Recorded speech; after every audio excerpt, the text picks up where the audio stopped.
but reserves its right to present evidence on the dollar accounts of Chief Justice Corona. Only on Article 2. Yes, may we now call on the prosecution? May we know the pleasure, Mr. President? Oh, yeah, before we do that, I'm sorry. I withdraw that request, Mr. President, and ask that Senator Miriam Defensor Santiago be recognized. The gentle lady from Iloilo. Mr. President, yesterday you were struck by a thunderbolt. All of a sudden, the prosecution stood up and said, we have 8 articles of impeachment, but we are no longer presenting or withdrawing at least 5 of those articles, leaving us with only 3 articles of impeachment. In my entire career as an RTC judge of Quezon City, I have never seen a lawyer in a civil case, which is in this instance parallel to an impeachment trial, withdraw any cause of action that he told the court he would present evidence on. That has never been done. An impeachment trial is like a civil trial and like a criminal trial. An RTC judge's jurisdiction over all kinds of trials, civil, criminal, and special proceedings. I have never heard, apart from my own individual experience, I've never heard of a civil case where there are several causes of action, where the lawyer suddenly says to the judge, I'm sorry, Your Honor, made a mistake. I now want to withdraw or drop more than half of my causes of action. This is unprecedented. That is why I feel obliged as Senator Judge to enter into the record my very serious concern about this development. Number 1, Counsel, you please take a seat. Number 1, early in this trial, I asked both panels, to please tell the court how many witnesses you will present and how many pieces of evidence you expect to authenticate by the testimony of your respective witnesses. Both panels submitted their so-called compliance. That is to say, when a judge issues an order and you comply with the order, you file a piece of paper called compliance, and then you attach whatever it is that the court wanted to see or hear or to read. There's a compliance dated 27 January 2012, filed by the House of Representatives, where the order of the court was, list down all your testimonial and documentary evidence on my instigation.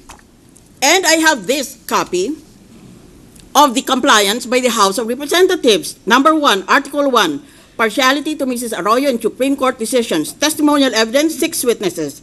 Documentary evidence as appropriate. This is a long list of documents that these 6 witnesses were supposed to authenticate. Article 4, irregularities in the issuance of the status quo ante order on the impeachment proceedings of former Ombudsman Merceditas Gutierrez. Testimonial evidence, said the prosecution panel, 7 witnesses, plus the corresponding list of documentary evidence to be presented through those 7 witnesses.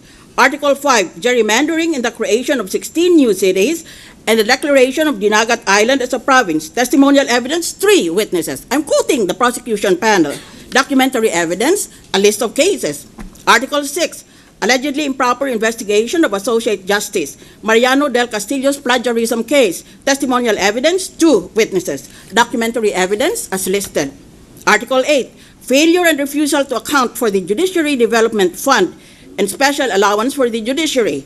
Testimonial evidence, 7 witnesses. All these witnesses are listed here. What their names are, what their addresses are, and what is the purpose of their proposed testimony. Plus, of course, the documentary evidence to be authenticated by these witnesses.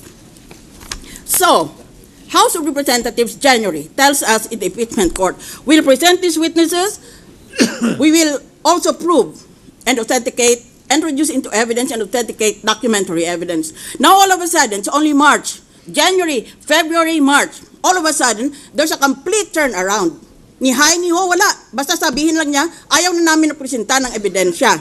Ngayon, this is of very serious concern to me as a lawyer and as a former judge.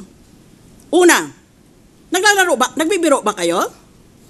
In writing ang inyong compliance nga. Sabi niyo, we'll present so many witnesses, so many documentary pieces of evidence. Pagkatapos ngayon, sabihin niyo, without explanation, our case is very strong. We no longer want to present evidence on these causes of action. You are prejudging the case. What are you? Conducting trial by, what are you doing? Conducting trial by publicity? Let me remind you, an impeachment trial is both quasi-judicial and quasi-political. But let me place this in context. In its quasi-political aspect, an impeachment trial is not to be decided by the reading public or the viewing public or by any of the publics that we are addressing. It is true that the Constitution provides sovereignty resides in the people and all government authority emanates from them. But sovereignty resides in the people is a term of art in law, meaning to say it is a special code. It has a special meaning. It's not being used in its ordinary meaning. When the Constitution says sovereignty resides in the people, what people are we talking about? All 98 million Filipinos? Or all 65 million registered voters? A majority of registered voters? All survey firms? Or which survey firms are you referring to? Referenda? By certain NGOs? Referenda and surveys in certain campuses? No. This is not a direct democracy and we are not in Athens. The people are not going to decide this case. It is the Supreme Court and it is the High Court of Impeachment, this Senate, and the Senate alone that will decide this case. We are going to hold ourselves immaculate of all the propaganda that you are distributing abroad, meaning to say outside of this courtroom. Mag-propagandize kayo sa gusto ninyo. Walang epekto yan. Ngayon, hindi naman ito, as I said, hindi ito direct democracy. Representative democracy ito. We, the impeachment court, are the representatives of the people. We have been chosen by the Constitution to exercise the sovereign powers of the sovereign people in making a decision on the impeachment trial. Kaya galang naman ninyo kami. When I heard this news yesterday, I felt like creeping back into bed and adopting a fetal position, which is the normal reaction of any sane person when he is faced with a world that is crumbling around him. I no longer know what universe I am in, because I've spent 5 years of my miserable adult life in trial court day after day after day, hearing civil, criminal cases, and special proceedings. But I've never seen this done to a judge before.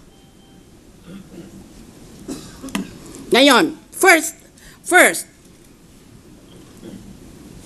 point of concern was the compliance of the House of Representatives telling us that they were going to present such witnesses and such documents under these articles, but now they're being withdrawn or being dropped.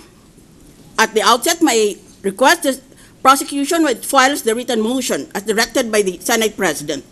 Will you please verify, are you withdrawing the articles or are you just waiving the right to present evidence on them? There's a difference. If you're withdrawing the articles, then you have to amend your complaint, because under the rules of court, you have to amend your complaint to conform to the presentation of evidence. Di pala kayo mag-ebidensya, ba't nyo lilistan yan?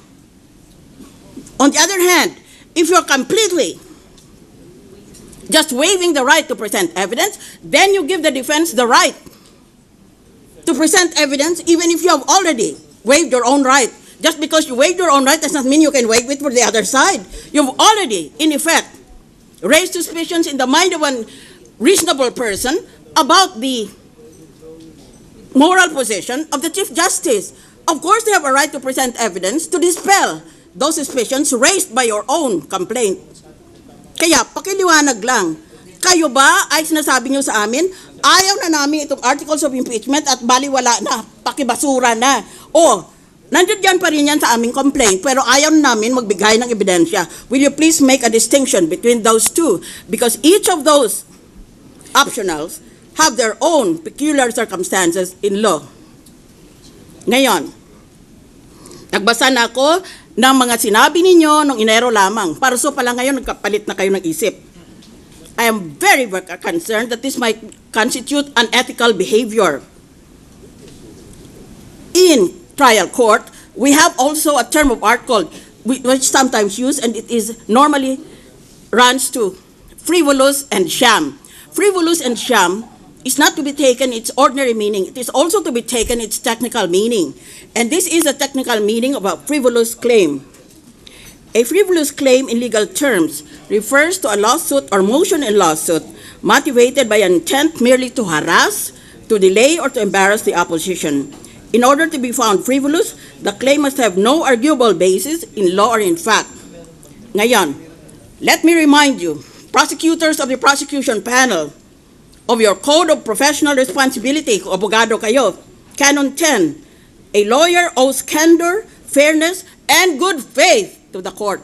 Nang sinabi niyo sa compliance niyo, napipresenta kayo ng ebidensya at bawat testigo ay maglalabas ng mga dokumento niya. Were you in good faith? Because now you turn around and say you don't want to do that. Canon 10, a lawyer owes candor, fairness, and good faith to the court. Rule 10.01, a lawyer shall not do any falsehood, nor consent to the doing of any in court, nor shall he mislead or allow the court to be misled by any artifice. You've been misleading the court. There are some senator judges who, as a matter of personal discipline, read well ahead of the two panels. So if you present a complaint with us for impeachment with 8 articles, there are some lawyers among us who will read for all 8 articles. That's what the law calls frivolous. When you later say, I don't want to present evidence on 8, I only want to present evidence on 5. Plus, let me remind you, gentlemen, the lawyer's oath. I will do no falsehood, nor consent to the doing of any in court. I will not, wittingly or unwillingly, promote or sue any groundless, false, or unlawful suit, nor give aid or consent to the same. Cases, Prieto v. Corpus, 2006. No person should be penalized for exercising the right to litigate. This right, however, must be exercised in good faith. Must be exercised in good faith. I am very concerned that the prosecution has been in bad faith all along. Kung ano nung mga pinagsasabi niyo sa media, ba't hindi kayo mag-official manifestation dito? Manalo na kami. Meron na kaming proof beyond reasonable doubt. Good grief. That is contempt of court. It's already staring us in the face and it's about to bite our nose. And you expect me to be part of a court that just says nothing about it? You are engaging, gentlemen, in a public discourse on the merits of your case. You're not supposed to say that at all. Ang yayabang ng mga nagsasalita na ganyan, ang gago naman. Ay, my goodness. Ang kakaguhan is a ground for contempt of court. Another case, Philippine-British Company, V. de Los Angeles, 1975. By failing to substantiate his serious charges when called upon to do so, a lawyer may not only show his dubious motive, therefore, but the falsity of the charges as well, which merits disciplinary action against him. Eh, pero yung tatandaan ninyo eh. Lilista kayo sa amin, nakarobe kami at lahat. We look like a convention of undertakers every day. Coming here in these robes, you're supposed to grant us full and high respect. You cannot give us a list and then after a few months say, oh, I'm sorry, but I've decided to change this list. You can't do that to a court that you respect. Again, the Code of Personal Responsibility, Canon 12, a lawyer shall exert every effort and consider it his duty to assist in the speedy and efficient administration of justice. Case, Pepsi-Cola Products v. Court of Appeals, 1998. As officers of the court, lawyers have a responsibility to assist in the proper administration of justice.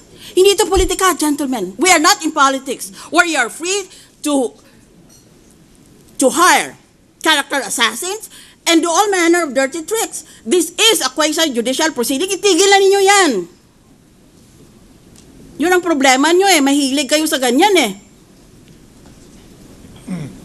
You're very fond of the occult arts.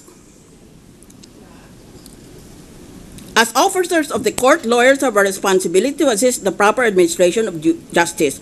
They do not discharge their duty by filing pointless petitions that only add to the workload of the judiciary, especially this court, which is burdened enough as it is. A judicious study of the fact and the law should advise them in a case